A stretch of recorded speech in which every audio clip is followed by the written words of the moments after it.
With rapid teleportation, sudden no-hook kills, and the ability to ruin the day of anyone who so much as touches a generator or fellow survivor, the Ring's Sadako Yamamura is far and above one of the strongest killers Dead by Daylight has to offer.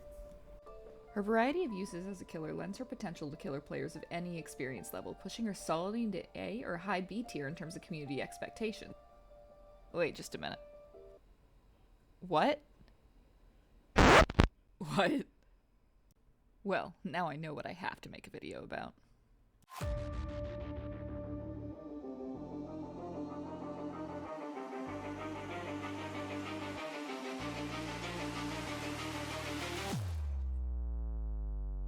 The Onryō's three primary strengths that make her not only fun but absolutely brutal to play are her ability to keep powerful control over the whole map via television teleportation, her absolutely disgusting Merciless Storm perk, and to a lesser extent called the Brine, making gen control easy, and finally her absolutely goated secondary gameplay loop, the Condemned status. Starting strong with my favorite thing about Sadako, her teleporting. My biggest struggle as a killer is getting around, especially in early game, wanting to cover as much of the map as possible when I don't yet know what areas survivors are set and gravitating to. Now, I'm not some professional with the bajillion hours in the game or someone that can give advice on tournament play, but what I can give advice on is what works for your average Joe, and teleporting is that thing that works. Take some practice and work. It's very disorienting to step across the map at a different angle than the one you were at before, but as long as you're good enough at getting those hits in while chasing to refresh your TVs, those survivors will never know where you're coming from or where you're going. This ability doubles as strengthening your chase mechanic. If you're trying to chase down a quick survivor, predicting their movement and popping out of the TV in front of them is a surefire way to throw them off and maybe get a hit in, as well as build up that Condemned that we'll be talking about later. Just, it takes some practice. Might be a little bit silly the first few times. Onto the generators. Merciless Storm is the entire reason I tried this killer out after Trickster maining for ages. Why? Because I was sick of it as a survivor, and a friend yoked me the DLC after they identified the perk I was whining about. These continuous skill checks when you're just about done with the gen suck, and if it screwed me over, I want to share the love with others.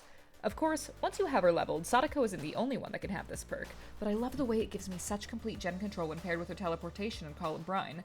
Zipping across the map when a gen is almost complete because my control is slipped, and taking its progress entirely, is an amazing safety net that drags the game on until I can regain control and keep doing what I was doing. Now on to my favorite part about this killer, Condemned. This is quite honestly the most fun I've ever had with a killer's secondary gameplay loop, and the way it changes the game, even if one player hasn't been watching themselves, is incredible. See, the only real defense against the Onryō is to know how to deal with a Condemned status, how you get it, and how to avoid or weaken it. And since no one plays the Onryō because they think she sucks, no one knows how to survive against her. And I mean no one.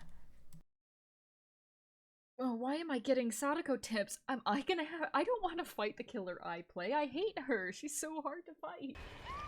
Yeah, that's it for us. Oh, Ripperino. Point is, the main strategy for survivors right now is to ignore Condemned and hope that the Onryō doesn't know how to use it to their advantage. And that's exactly what we are going to do. If they don't care, we're going to teleport all around them, building up to that sweet, sweet endgame where they're covered in a giant red notification that means hooks are no longer going to be a problem for them. And bam. Gone faster than you can say, wait, how do I avoid this? You'll know the other types of survivors right away if your TVs start shutting down.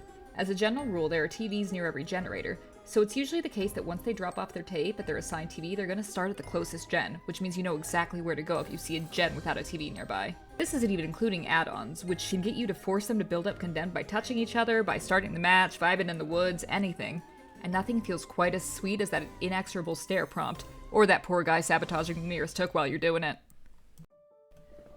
All told, this video is a bit counterintuitive, as the strongest part of Sadako is that no one plays her, so keeping consistent strategy against her in the chaos of a match is almost impossible to perfect.